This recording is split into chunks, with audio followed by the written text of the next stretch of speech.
Dalam sejarah militer, senapan serbu adalah inovasi yang merevolusi taktik infanteri dan cara mereka berperang secara keseluruhan. Senjata ini didefinisikan sebagai senjata api otomatis yang dirancang untuk menembakkan peluru berdaya menengah dengan kemampuan semi-otomatis dan otomatis, sehingga memberikan keseimbangan antara jangkauan tembak, daya hancur, dan kontrol tembakan. Sejarah senapan serbu merupakan sebuah sejarah panjang yang dimulai dari eksperimen awal dan hingga kini menjadi pilar utama dalam perlengkapan militer di era modern. Pada awal abad ke-20, senjata yang dominan digunakan oleh infanteri adalah senapan bolt action seperti Mauser GWR 98, Lee Enfield, dan Springfield M1903. Senjata-senjata ini cukup akurat dan andal dalam pertempuran jarak menengah hingga jauh. Namun di balik itu, senjata ini memiliki keterbatasan dalam kecepatan tembakan dan efektivitas di medan perang yang dinamis dan sering berubah-ubah situasinya. Berlangsungnya Perang Dunia Pertama memperlihatkan bahwa medan perang membutuhkan senjata yang lebih ringan, lebih cepat, dan serbaguna di berbagai medan pertempuran. Di era ini, desain senapan otomatis mulai diperkenalkan. Salah satunya adalah Browning Automatic Rifle M1918 buatan Amerika. Namun dengan ukurannya yang besar, senjatanya lebih cocok difungsikan sebagai senapan mesin ringan dan tidak memenuhi kebutuhan individu prajurit. Di sisi lain, upaya untuk menciptakan senapan yang lebih praktis terus berlanjut selama periode antar perang. Meletusnya Perang Dunia Kedua menjadi titik penting dalam sejarah perkembangan teknologi militer, tak terkecuali senjata api. Dengan meningkatnya kebutuhan akan senjata yang efektif dalam pertempuran jarak dekat dan menengah, Jerman mengembangkan Sturm GWR 44 atau yang biasa disingkat STG 44. Senapan inilah yang kemudian dianggap sebagai senapan serbu pertama di dunia. STG-44 menggunakan peluru berkaliber 7,92 x 33 mm kurs, dengan kurs sendiri yang berarti pendek, sehingga peluru dalam senapan ini lebih pendek dibandingkan peluru standar senapan bolt action, tetapi tetap lebih besar dari peluru pistol. Dikembangkannya senapan ini mampu memberikan keseimbangan optimal antara daya tembak dan kontrol kendali tembakan otomatis. Dengan kemampuan untuk menembak secara semi-otomatis dan otomatis, STG-44 menjadi senjata yang sangat fleksibel untuk berbagai situasi pertempuran. Pengaruh STG-44 meluas jauh melampaui Jerman. Desainnya menginspirasi senjata serupa di masa depan, terutama dalam konsep menggunakan peluru berdaya menengah untuk meningkatkan efektivitas di medan pertempuran yang dinamis. Sebelumnya, Jerman sempat memproduksi senapan otomatis bernama FG-42 yang dikhususkan untuk pasukan penerjun poin mereka, yaitu Fallschirmjäger. Sebelum diproduksinya senapan ini, para pasukan trup Jerman hanya dibekali dengan pistol dan granat saat diterjunkan ke medan tempur, dengan perlengkapan lain seperti senapan otomatis yang diterjunkan secara terpisah. Hal ini membuat para Fallschirmjäger harus menyisiri medan tempur demi mendapatkan perlengkapan mereka, yang berakibat pada banyaknya jumlah korban dari pasukan ini dan mengurangi efektivitas mereka.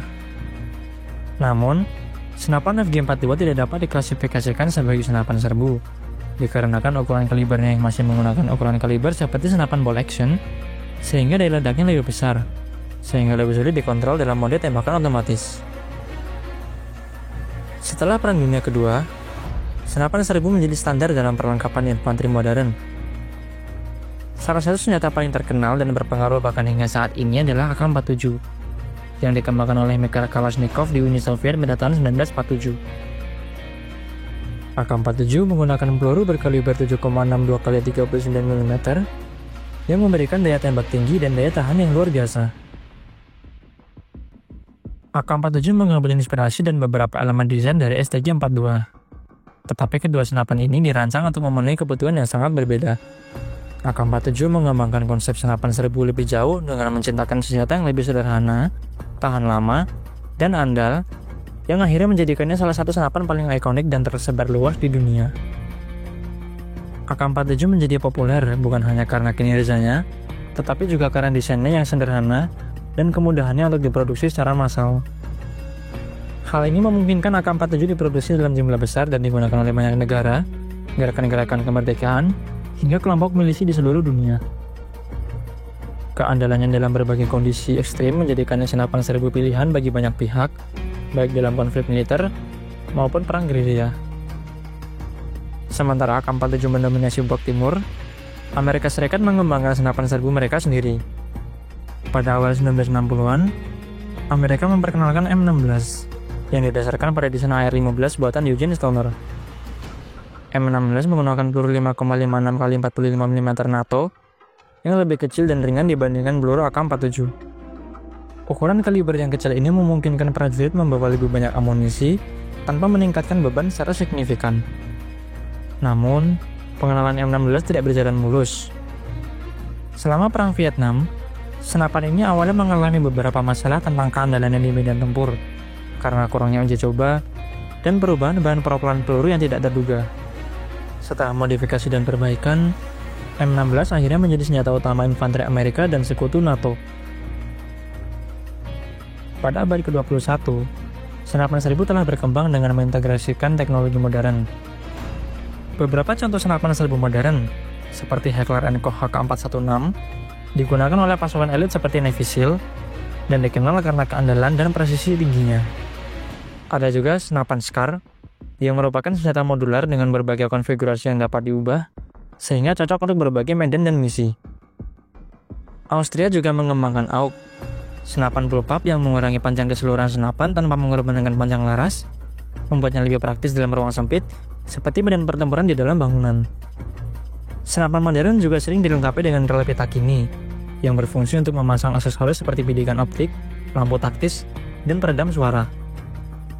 Selain itu, penggunaan material polimer juga membuat senjata-senjatanya lebih ringan dengan tanpa mengurangi daya tahan. Senapan serbu sering disamakan dengan pistol mitrailleur, atau yang lebih dikenal dengan istilah submachine gun. Meskipun sama-sama mampu menembakkan peluru secara otomatis, namun ada perbedaan dari kaliber peluru hingga fungsi dan kegunaannya, sehingga kedua jenis senapan ini adalah jenis yang berbeda. Pistol mitrailleur juga sudah populer sejak Perang Dunia Kedua, dengan beberapa model senapan yang cukup terkenal, seperti MP40 Jerman, dan senapan Thompson Amerika, yang terkenal sebagai senjata organisasi kriminal seperti mafia.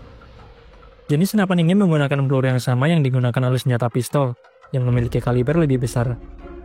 Meskipun memiliki kaliber peluru yang lebih besar dari senapan serbu, pistol mitrailleur memiliki daya tembus peluru yang lebih buruk karena daya tembaknya tidak sebaik senapan serbu, sehingga ideal untuk pertempuran jarak dekat. Dengan kata lain, senapan serbu adalah jenis senapan yang diperuntukkan untuk unit infanteri reguler yang bertempur di medan terbuka. Sementara pistol mitrailleur atau submachine gun lebih diperuntukkan untuk pertempuran dalam kota atau bangunan dan biasanya digunakan oleh pasukan khusus. Selama puluhan tahun, senapan serbu telah berevolusi dari prototipe eksperimental menjadi senjata yang mengubah wajah pertempuran.